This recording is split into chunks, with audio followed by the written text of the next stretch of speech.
Hey folks, Pat here from DNS. This Madison area fishing report is current as of February 24th.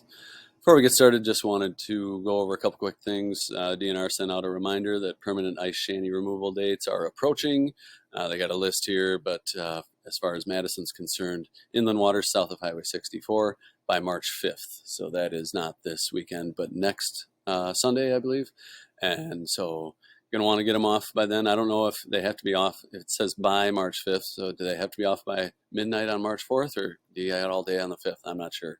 But that's also the close of game fish season. So after that, it'll be, panfish and rough fish and walleyes on the river, and lots of good fishing still to be had. But got to give the game fish around here a break. I guess there's still catch and release bass, and of course trout around here. Speaking of trout, the Harry and Laura Knorr chapter of Trout Unlimited, their area is just west of Madison, kind of Dodgeville, Fenimore area out there. But they do a ton of great work for trout conservation, and they are having an event this weekend at the Dodger Bowl on Saturday the 25th from 11 a.m. to 4 p.m. And it's they're going to have fly tying demos, speakers, door prizes, and refreshments. Their speaker this year is Dale Ostoff, who's a local guide. He'll be talking about fly fishing alpine lakes, but also active techniques for small stream fly fishing, which sounds very interesting. So yeah, if you're looking for something to do tomorrow, head out to Dodgeville. Great group, does great work for the area, and it's a very cool event, worth checking out for sure. Speaking of other events, the only other fishery I have left on the door outside is the JSP Memorial Fishery up there to Lake Wisconsin at Lakeside Bar and Grill. Looks like you're pretty much your standard fishery. A lot of raffle prizes and beer tent and stuff like that. So get up there, and I guess you can also fish the Wisconsin River down to from the Sauk Dam up to the 39 Bridge in Portage. So it's Lake Wisconsin and the river. So anyway, cool event up there. So check that out if you're looking for one last fishery to sneak in. Also around the shop here, I posted this earlier this week, huge auger sale going on. Didn't have a lot of ice this year, so you don't sell a lot of augers, it turns out. But if you're on the fence about an auger, now's a great time to buy one. These are at bargain basement prices. I don't know what you want to call it, but great deals on augers. I'll be putting some other stuff out on sale too, maybe some sleds here and beaver dam tip-ups. Got a few extra of them trying to get rid of. So stay tuned here on the social media for stuff that we'll be having out there. As far as the actual report goes, I do want to stress that this report is for current conditions as of today's date. Many factors can cause ice conditions to vary, so please be careful no matter where you fish. For up-to-date ice conditions, feel free to call the shop at 241-4225, and we'll let you know what we're hearing around town. This last week we had a bunch of snow on the ground at this time last week, followed by some temps in the 40s, but I don't think we lost much ice. That snow kind of insulated it from the warmth. Nasty snow and sleet and freezing rain came through yesterday and the day before, and it's pretty cold today. Locked everything up nice, I'm sure. Nice temps this weekend and temps in the mid-30s for most of next week. So should be a great time to get out and get some good fishing in before game fish season closes. But yeah, the ice around the chain is in great shape. Most folks are running ATVs pretty much everywhere. But that being said, do use caution around shorelines, current areas, and storm sewer outfalls. Mostly gills being caught shallow with some crappies starting to move into those areas. Look for green weeds and you'll likely find fish. Some decent tip-up action for pike and largemouth bass in shallow areas, and still hearing about decent walleye action in shallow areas near deep water, mostly at dusk and dawn for those fish. Monona, Wabisa, and Kiganza Lake Basin perch has still been spotty, but they are catching fish in those areas. Deepwater perch on Mendota has been good, but the fish seem to be a little more scattered recently. Up here, a little more detail up here on Cherokee. The bluegill bite is improving up there, so some of those fish starting to move back in there, along with some crappies. Great pike action up there. Not a lot of big fish, but good action. Some largemouth bass coming out of there too. There is a little bit of open water out here in the channel of the Yahara River, and then just west of the island up here, so do use caution in those areas. On the 113 bridge, still pretty icy down there, but I have had a few folks come in the shop getting down there fishing. I haven't heard how they've done, but folks are just itching to cast a line, I guess. out here on Mendota itself. 7 to 8 inches of ice out over the deep water and more ice in shallow areas. Folks are still running ATVs all around the lake. I do want to point out a lot of folks have been accessing Mendota County Park over here. And, during this last warm week we had, a lot of folks coming in and out of there, beat up the launch pretty good. There was a post on Lake Link that I saw, and the launch over here is completely unusable as of yesterday afternoon. So I would avoid using the Mendota County Park launch there. But I don't know the condition of other launches around town, but they are the Warner launch I know is in good shape, and so is the Governor's Island area. So folks are definitely able to get on there. As far as other fish around the chain or around Mendota, a lot of pike coming from any shallow area. You can find weeds, or there's just pike everywhere. And I've been hearing about some bigger fish starting to turn up as those fish start to put the feed bag on, getting ready for spawning here in a little bit.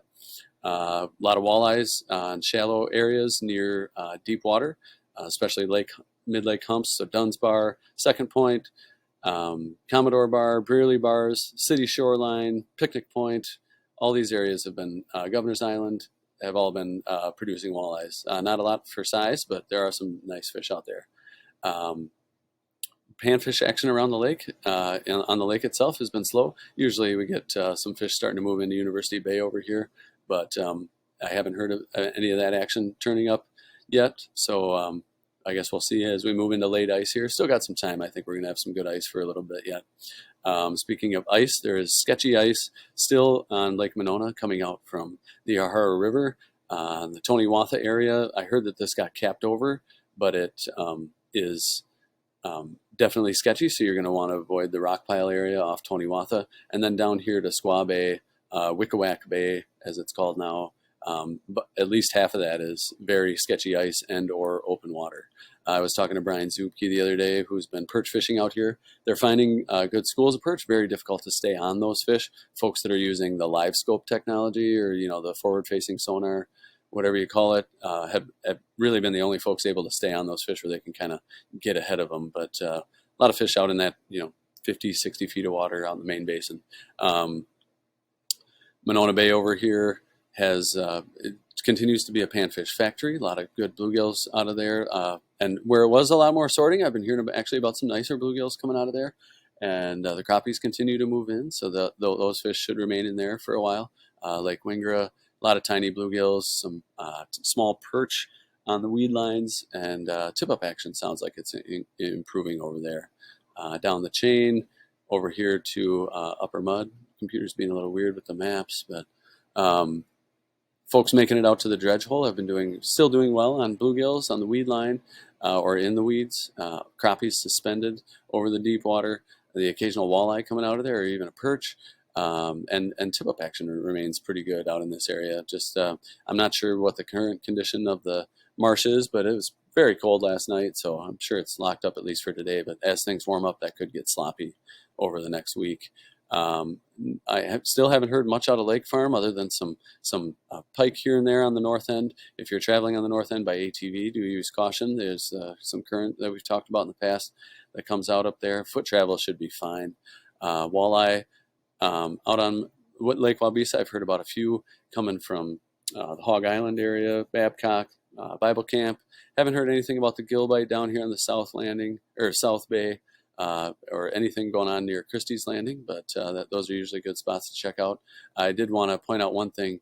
The Kicker Cup is a local ice bass fishing tournament series that they just started doing a ice fishing series this year, and they had an event. We sponsor it here at the shop, full disclosure there, but great event. They had some really talented anglers out there this last weekend on Wabisa. And I just wanted to point out that where's the first place? There was the first place. Oh yeah, first place winners here for the Kicker Cup. It was an 11 fish bag. These guys pulled in 5 crappie, 5 perch, and a bluegill. Their bag was 10.37 pounds of fish. So if you're having trouble on Wabisa, these guys certainly weren't during the tournament there. But 9.12 pounds for Kevin Fastbind, and some local guys there getting it done. So anyway, Kicker Cup, great tournament. Give it a look, and don't tell me there's not fish on Wabisa, because they're definitely there.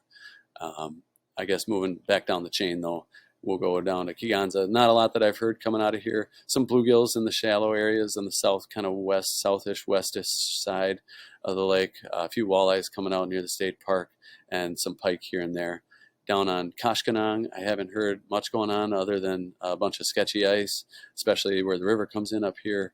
So you're going to want to be careful out there. I hear about some small walleyes is kind of all I've really heard about down there.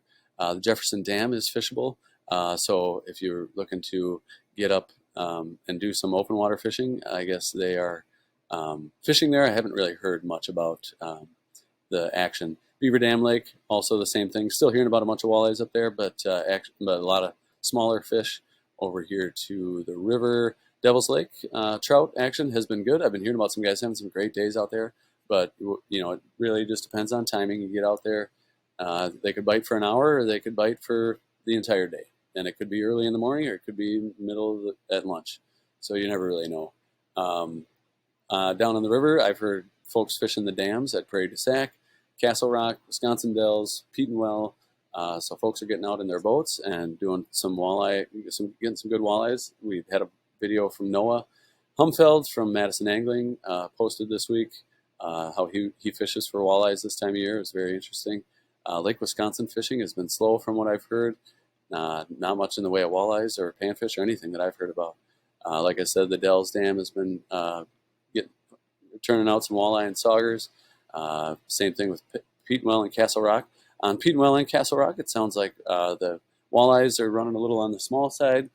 Panfish action is picking up a little bit, crappies and bluegills, and also white bass folks are finding out there. It's not super unusual for Petenwell, but Castle Rock's been kind of a dead zone all year, so it's nice to hear about some fish finally coming out of there. Otherwise, over to the Mississippi River, DeSoto and Stoddard have been producing some perch. Heard about a lot of people heading over that way, but also the landing in Genoa. Where's Genoa? Anyway, the landing at Genoa, I've heard that they've been getting fish out there.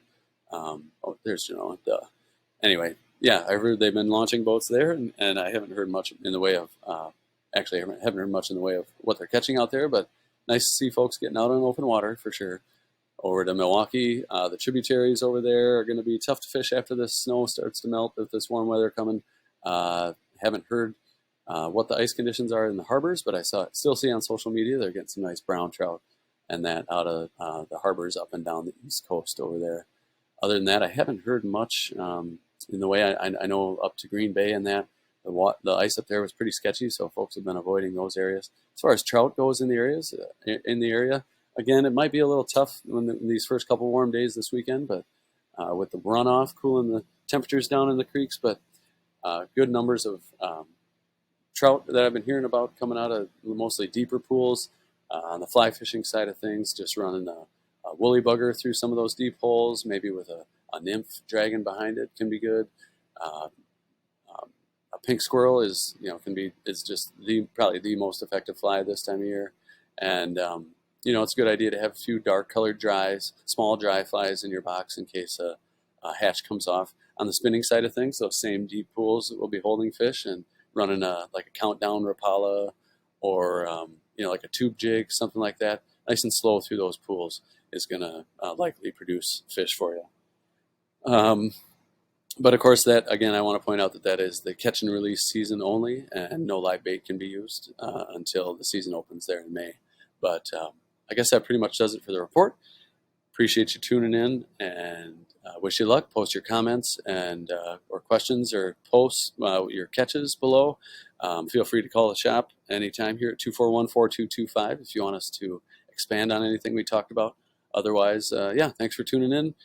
Get it while you can as far as game fish season closes, and we'll talk to you next week. Take care.